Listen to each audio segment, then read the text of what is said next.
Praise Lord परसर मानव धन्यवाद हो परसे केते अनुग्रह कले आज आपण मानक निकट में गोटे शिक्षा नहीं आसवा सुजोग देले से ईश्वर को धन्यवाद देवा सहित मु समस्त मोर प्रेज लॉर्ड जन प्रेज लॉर्ड आज शिक्षा हूँ जे कहीं हिंदू 18 कोटी पिला मानकु भुवनेश्वर ख्रीस्टान स्कूल रे पढ़ाई मना करागला कहीं करागला से उपरे मु आज टिकिनिकी भाव उत्तम भाव आपण मानक बुझाइबा चाहूँगी जहाँकि शास्त्रु आपण मानक निकट रखा जाऊँगी कहीं बाइबल कहे जे पिला को कौन कर गंतव्य पथरे शिक्षित कराओ तहिरे वृद्ध हेले से विमुख हेब नाही तेबे कौन शिक्षा करेबे कहबो ताकू भय माने भय होउची कोन ज्ञानर आरंभ आउ सेतिपाई प्रत्येक गोटे नियम अच्छी आ से नियम अनुसार आग को जीवा को पड़ी थाए हेले ये मान को जदि एडमिशन करा जाए आ से अनुष्ठान नियम अनुसार जीवा को पड़ो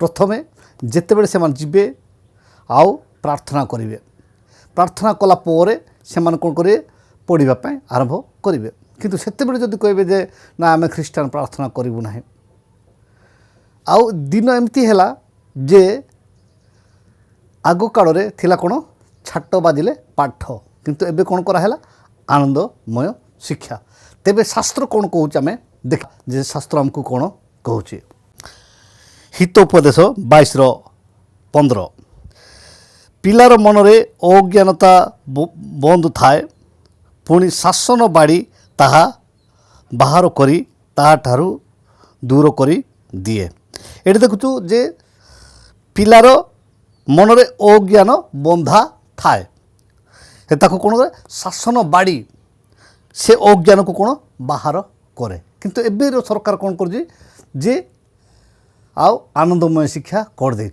जदि स्कूल रे जदि पढ़ेवा समय रे शास्त्र अनुसार ताकू जदि टिके छुईले सेटा कौन करेंगे आजिर दिन रे आउ से मानक मु देखे दउछु को माने जे जगी छंती केते बेले कोन त्रुटि हेबो माने पाळ उपरे सुईथिबा कुकुर निजे पाळ खाइबो नाही कि बलद गले खाइबा पाए देबो नाही ठीक से प्रकार अनेक लोक छंती जे जगी छंती एमान कोटी त्रुटि करिवे मु तार आपको झलक आपण मानक देखे दउछि को त्रुटिटा तिलक नहीं लगाएंगे बच्चे अच्छी शिक्षा के साथ में मैडम अच्छे संस्कार भी जरूरी है और आपका स्कूल में हमारे धर्म से बड़ा नहीं हो गया हमारे धर्म से हिंदू धर्म से बड़ा है कि आपका स्कूल आपने गना पहना ना ये भी तिलक लगाएंगे तो आपको कोई अनुमति नहीं है कि आप इनका तिलक बेटा आपकी टीचर ने इनका तिलक धोया है ये बच्चा झूठ बोल रहा है क्या मैडम आप बार बार पलटो मत मैडम आपने अगर गलती करी है तो मैडम को स्वीकार हुआ कि हाँ इन्हें तिलक लगाने के लिए मना कराता है जो भी चीज़ें लेकिन आप इनकी नौकरी मत खाइए हम किसी का हम नहीं चाहते कि किसी की जॉब हमारी वजह से लेकिन सुधार करिए हमें देखलु हित 23:13 पिला को शास्ति देवा को त्रुटि कर नाही ताहाकू बाड़ी रे मारिले हैं से मरिबो नाही पिला को शास्ति देवा कोन त्रुटि कर नाही ताकू बाड़ी रे मारले हैं से मरिबो नाही तुम्बे ताहाकू बाड़ी रे मारिबो ओ पाताल ताहार प्राण रक्षा करिबो एटे देखुछु जे 14 पदरे 23 हित 23:14 तुम्बे ताहाकू बाड़ी रे मारिबो ओ पाताल ताहार प्राण रक्षा करिबो तेबे एटा जदि से माने जदि जेते बेले मारिबे सेते बेले कोन कहा जाए हाँ सेठी मारुछंती बोली कहि जदि कंप्लेन करा जाए ताहले कोन होबो ऑटोमेटिक गवर्नमेंट से मानको एक्शन नेबो अर्थात ये बाइबल रो शिक्षा अनुसार से माने शिक्षा दे पारिबे नाही सेतिपाई आमे ए देखुछु जे हितोपद 22:6 बालकर गंतव्य पथरे ताहाको शिक्षित कराओ तेणु से वृद्ध हेले तहिरु विमुख हेबो नाही से छोट बेलू तुम यही प्रकार शिक्षा दियो जे से वृद्ध हेले तारु विमुख हेबो नाही सेतिपाई ए जो बाइबल आज +2 +3 BA पढ़ी थे किंतु आपण माने जो हठात से बाइबल पढ़ेवा धरेले से पढ़ी पारे ना ये गोटे पावर अच्छे शक्ति अच्छे जो शक्ति की ଯେଉଁ ପିଲାମାନେ ଏଇ ଫାଉଣ୍ଡେସନ୍ ଅନୁସାରେ ଗଠିତ ହୁଅନ୍ତି ତାଙ୍କୁ କୌଣସି ପୃଥିବୀର ଶକ୍ତି ସେମାନଙ୍କୁ ନାଶ କରିପାରିବ ନାହିଁ। ସେଥିପାଇଁ ଖ୍ରୀଷ୍ଟିଆନ ସ୍କୁଲ ଯାକରେ ଏଇ ଶିକ୍ଷା ଦିଆଯାଏ ଯେ ପ୍ରତ୍ୟେକ ଲୋକମାନଙ୍କୁ କିଛି ନା କିଛି ଶାସ୍ତ୍ର ଟିକେ ପଢ଼ିବା ପାଇଁ। ଏଠି ଦୁଇଟା ନିୟମ ଅଛି। ପ୍ରଥମ ନିୟମ ହେଉଛି ପୁରାତନ ନିୟମ, ଦ୍ୱିତୀୟ ନିୟମ ହେଉଛି ଯେ ନୂତନ ନିୟମ। ଏ ନୂତନ ନିୟମ ଏବଂ ପୁରାତନ ନିୟମକୁ ମିଶାଇକି ବାଇବେଲ କୁହାହେଉଛି। ଏ ବାଇବେଲରେ ଯେଉଁ ଶିକ୍ଷା ଅଛି, ସମ୍ବିଧାନ ଏଇଠୁ ଲେଖା ହେଇଛି, ଭତ୍ତା ଟଙ୍କା ଏଇଠୁ ଲେଖା ହେଇଛି, ସବୁ ଜିନିଷ ଏଇଠି ଅଛି, ଜ୍ଞାନ ଏଇଠି ଅଛି। ସେଥିପାଇଁ ଭୟ ଜ୍ଞାନର ଆରମ୍ଭ। ସେଥିପାଇଁ ଜ୍ଞାନୀ ସଲୋମନ ଏଠି କହୁଛନ୍ତି ଯେ ଭୟ ହେଉଛି ଜ୍ଞାନର ଆରମ୍ଭ।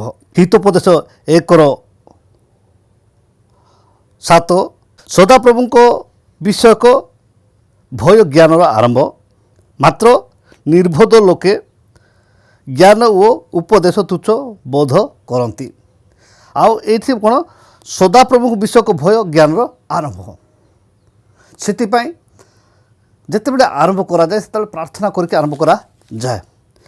ଆଉ ସେଥିପାଇଁ ଏଇ ଯେଉଁ ଶିକ୍ଷା ଅନୁସାରେ ଯଦି ଶିକ୍ଷା ଦିଆଯାଏ ତାହାକୁ ଯଦି ସେ ଅବମାନନା କରିବ ନା ଏଇଟା କରିବା ପାଇଁ ବାଧ୍ୟ କହୁଛନ୍ତି ମୁଁ ବୋଲିକି ଯଦି ସେ ମାନେ କଥାଟାକୁ ଯଦି ଆଉଟକୁ ଆଣିବ ତାହେଲେ କ'ଣ ହେବ, ସମସ୍ୟା ଆରମ୍ଭ ହେବ।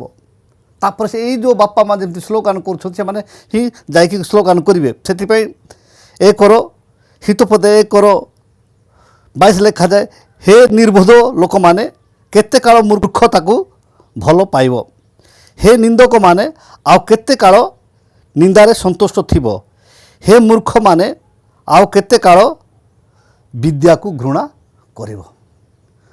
ଆଉ ଏଇ ବିଦ୍ୟାକୁ ସେମାନେ ଘୃଣା କରୁଛନ୍ତି, ଯେଉଁଟାକୁ ଉପଯୁକ୍ତ ଶିକ୍ଷାକୁ ସେମାନେ ଘୃଣା କରୁଛନ୍ତି।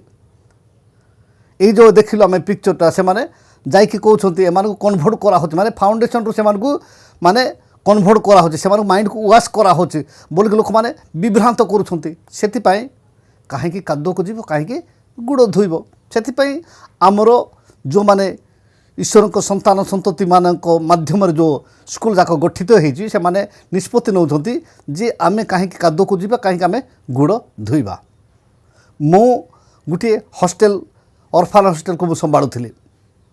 ଆଉ ସେଠି ଜଣେ ଟ୍ୟୁସନ୍ ସାର୍ ଥିଲେ, ବର୍ତ୍ତମାନ ସେ ତୁମୁଡ଼ିବନ୍ଧ ବ୍ଲକର ବ୍ୟାଙ୍କରେ କାମ କରୁଛନ୍ତି।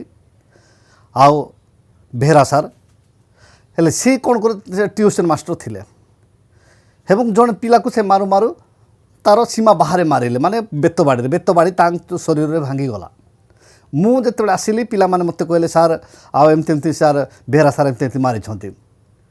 ଦେଖୁଛି ତାଙ୍କ ଶରୀରରେ କ'ଣ ସେ ଇଏଟାକୁ ଉଠିଛି, କିନ୍ତୁ ସେଇ ହିନ୍ଦୁ ଲୋକଟା କିନ୍ତୁ ଖ୍ରୀଷ୍ଟିଆନ ସ୍କୁଲରେ ଅଛନ୍ତି, ସେ ମା ଖ୍ରୀଷ୍ଟିଆନ ଆମର ହଷ୍ଟେଲରେ ଅଛନ୍ତି ଯେ ତାଙ୍କୁ କେବଳ ଟ୍ୟୁସନ୍ ପାଇଁ ଦରମା ଦେଇକି ରଖାହେଇଛି। ତାପରେ ଯେତେବେଳେ ଦେଖିଲି ତାପରେ ମୁଁ ତାଙ୍କୁ କିଛି କହିଲି ନାହିଁ। ଆର ଦିନ ମୁଁ କହିଲି ଆଜ୍ଞା ଆପଣ ଏଠୁ ଯାଆନ୍ତୁ। ତାକୁ ସକାଳେ ବସ୍ରେ ବସେଇକି ପଠେଇଲି। ଯେତେବେଳେ ସେ ଗଲେ ଜିଉ ଦେଇକିରି ଆସିକି ସେ ହେମନ୍ତ ତାଣ୍ଡି ଆଜ୍ଞାଙ୍କ ଘରକୁ ମାନେ ପାଖକୁ ଆସିଲା ପରେ ସେଇ ହେମନ୍ତ ତାଣ୍ଡି ଆଜ୍ଞା ସାଙ୍ଗେ ସାଙ୍ଗେ ମାନେ ତାଙ୍କର ଗାଡ଼ିକୁ ଧରିକି ବୁଲେଟ୍ ଧରିକି ମୋ ପାଖକୁ ପଳେଇ ଆସିଲେ। ମୋତେ ପଚାରିଲେ ଯେ ତାକୁ କାହିଁକି ପଠାଇଲ। ମୁଁ କହିଲି ଯେ ସାର୍ ମୁଁ ତ ଆପଣ ପାଖକୁ ପଠାଇଲି, କିନ୍ତୁ ମୁଁ ଯଦି ଡାଇରେକ୍ଟର ହେଇଥିଲେ ତାକୁ ସସ୍ପେଣ୍ଡ କରିଥାନ୍ତି ପୁଣି।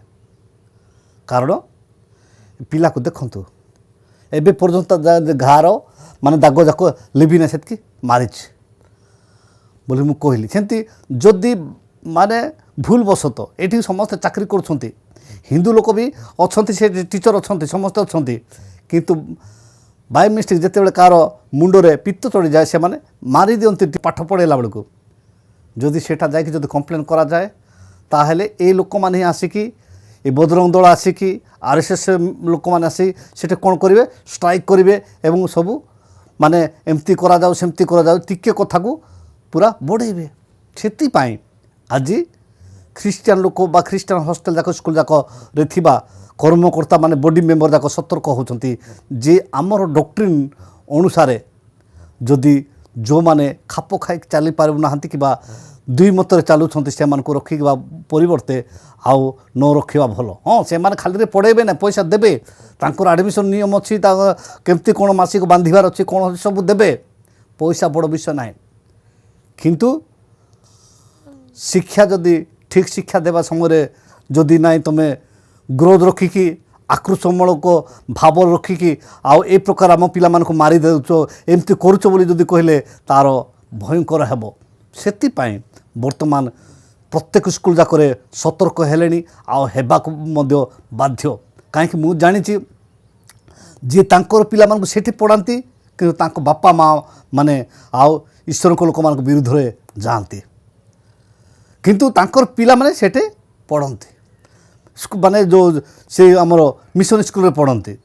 ତାଙ୍କ ନିଜେ ବାପା ମାଆକା ନେଇକି ଛାଡ଼ିବେ, କିନ୍ତୁ ସାମୂହିକ ଡିସ୍କସନ୍ ହେଲା ବେଳକୁ ସେମାନେ ହିଁ ଈଶ୍ୱରଙ୍କ ବିରୁଦ୍ଧରେ କଥା କୁହନ୍ତି। ଏଇଟା ମୁଁ ଶୁଣିଛି। ସେଥିପାଇଁ ଦିନ ଥିଲା, କିନ୍ତୁ ଦିନ ଆସିଲା ବର୍ତ୍ତମାନ ମଧ୍ୟ ଈଶ୍ୱରଙ୍କ ଲୋକମାନେ ସତର୍କ ହେଉଛନ୍ତି ଯେ କି ପ୍ରକାର ଭାବରେ ଆଉ ନିଜ ଛୁଆକୁ ଯଦି ଯେତେ ମାରିଲେ ମଧ୍ୟ ତା'ର ବାପାକୁ ମାନେ ଦୁଃଖ କରିବାରେ, କିନ୍ତୁ ଅନ୍ୟ ଛୁଆକୁ ଯଦି ଗୋଟେ ବାଡ଼ି ମାରିଲେ ମଧ୍ୟ ସେ 5ଟା ମାରିଲା ବୋଲିକି ସେ କହିବ। ସେମିତି ସେ ଅନ୍ୟ ଧର୍ମର ଲୋକକୁ ଏଠି ମାନେ ଖୋଜୁଛନ୍ତି ଯେ କୋଉଠି ଆମେ କ'ଣ ପାଇଲେ ସେମାନଙ୍କୁ ମାନେ ସମସ୍ୟା କରିବୁ। ସେଥିପାଇଁ ଆଉ ସେଇ ଆମେ ଯାହା ଦେଖୁଛୁ ଯେ ଭୁବନେଶ୍ୱର ଯେଉଁ ସ୍କୁଲରେ ସେମାନେ ଆଜି ଆଡ଼ମିସନ୍ କରିବା ପାଇଁ ମନା କରୁଛନ୍ତି। ଆଉ ଏ ଉପରେ ଆପଣମାନଙ୍କର ଅଧିକ ଜାଣିବାର ଅଛି ତାହେଲେ ମୋ କମେଣ୍ଟ ବକ୍ସରେ ଲେଖନ୍ତୁ। ଆଉ ମୁଁ ମୋର ଯେତିକି ମାନେ ଶିକ୍ଷା ଅଛି ବା ମୁଁ ଜାଣିଛି ତାହା ଆପଣମାନଙ୍କ ନିକଟରେ ରଖିବି। କାରଣ ଆଜିର ଏହି ଅଳ୍ପ ଶିକ୍ଷା ଉପରେ ପୁନଃ ପ୍ରତ୍ୟେକଙ୍କୁ ଆଶୀର୍ବାଦ କରନ୍ତୁ। ରହିଲି, ନମସ୍କାର, ପ୍ରେଜ୍ ଦ ଲର୍ଡ।